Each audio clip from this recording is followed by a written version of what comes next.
एक राष्ट्र को चलाने के लिए जितनी भी नीतियों की आवश्यकता होती है, चाहे वो शिक्षा नीति हो, रक्षा नीति हो, विदेश नीति हो, अर्थनीति हो, उद्योग नीति हो या कोई भी नीति हो, इन सारी नीतियों के ऊपर अपनी राय अगर किसी ने रखी है तो ऐसे नेताओं में सबसे ऊपर जिसका नाम आता है वो है डॉक्टर भीमराव अंबेडकर।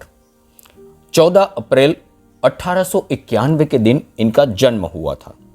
इनकी जन्मतिथि पर भारत के वर्तमान और पूर्व बहुत सारे नेता और विश्व के भी कई नेताएं अपने संदेश भेजते रहते हैं। परंतु क्या आप जानते हैं कि डॉक्टर बाबा साहब अंबेडकर ने भी अपने जन्मदिन पर एक संदेश भेजा हुआ है? आइए आज उस संदेश के बारे में जानते हैं। दोस्तों, आप देवेंस वॉइस सुन रहे हैं। अगर आपको हमारा यह वीडियो पसंद आता है तो इस वीडियो को लाइक, शेयर और इस YouTube चैनल को सब्सक्राइब अवश्य कीजिएगा। डॉक्टर बाबा साहब अंबेडकर ने अपने संदेश में जो शीर्षक रखा है वो है, तब तक न ठहरो जब तक अस्पृश्य पुरुषार्थ न प्राप्त कर लें। डॉक्टर बाबा साहब अंबेडकर अपने संदेश में कहते हैं, आपने मुझे अपने 55वें जन्मदिन पर आपके विशेषांक हेतु संदेश भेजने के लिए कहा है। यह एक दुर्भाग्यपूर्ण तथ्य है कि भारत में राजनीतिक नेताओं को पैगंबरों के समतुल्य माना जाता है। विदेशों में लोग अपने पैगंबरों का जन्मदिन मनाते हैं। यह केवल भारत में ऐसा होता है जहां पैगंबरों के साथ साथ राजनेताओं दोनों का जन्मदिन मनाया जाता है। यह खेद की बात है जहां यहां ऐसा होता है। व्यक्तिगत रूप में मुझे अपना जन्मदिन मनाना पसंद नहीं है। मैं आवश्यकता से अधिक लोकतांत्रिक हूं। मैं व्यक्ति पूजा को, प्रजातंत्र को पथभ्रष्ट करने वाला मानता हूं।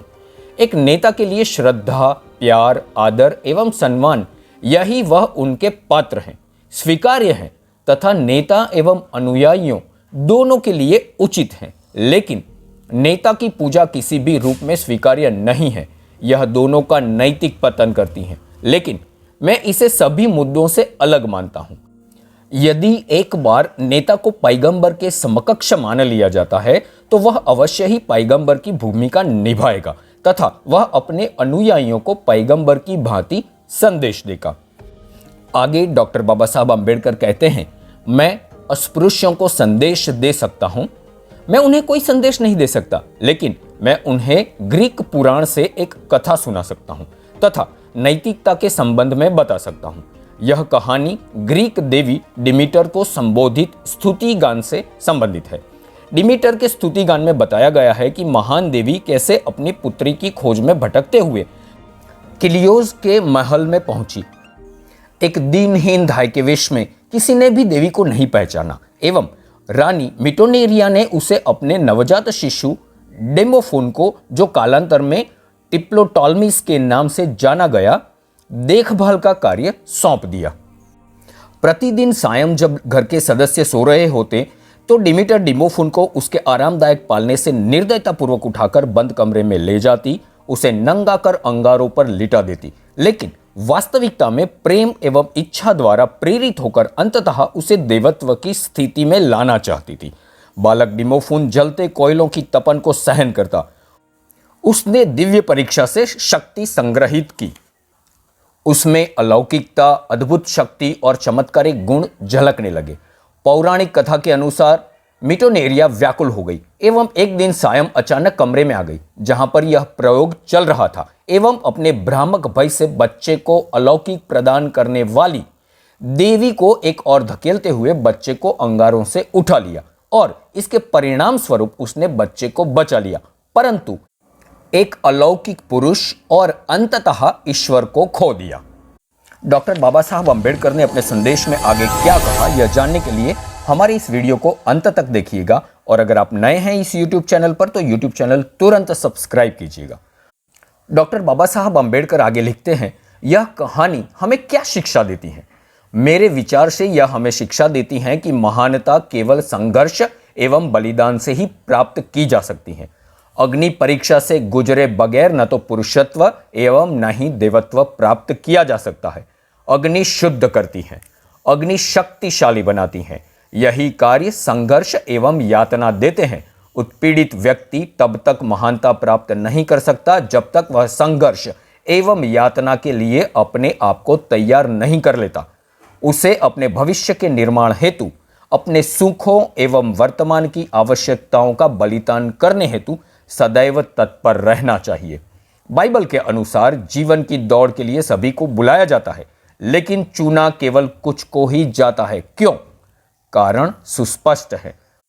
अधिकतर लोग उत्पीड़ित जीवन की इस दौड़ में महानता प्राप्त करने में असफल रह जाते हैं, क्योंकि न तो उनके पास साहस होता है एवं ना ही दृढ़ निश्चय, जिससे वह अपने भविष्य के लिए अपनी वर्तमान खुशियों का परित्याग कर दें। डॉक्टर बाबा साहब अम्बेडकर आगे लिखते हैं, यह जानने के लिए हमारी इस वीडियो को अंत तक देखिएगा। डॉक्टर बाबा साहब अम्बेडकर लिखते हैं, इस कथा में दिए गए संदेश से बेहतर एवं महान संदेश हो सकता है?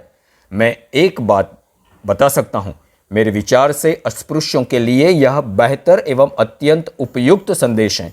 मैं उनके संघर्षों एवं भावनाओं से परिचित हूं। मैं जानता हूं कि स्वतंत्रता के अपने संघर्ष में उन्होंने मुझसे अधिक यातनाएं सही है। इस सब के साथ मैं उन्हें कोई अन्य संदेश नहीं दे सकता।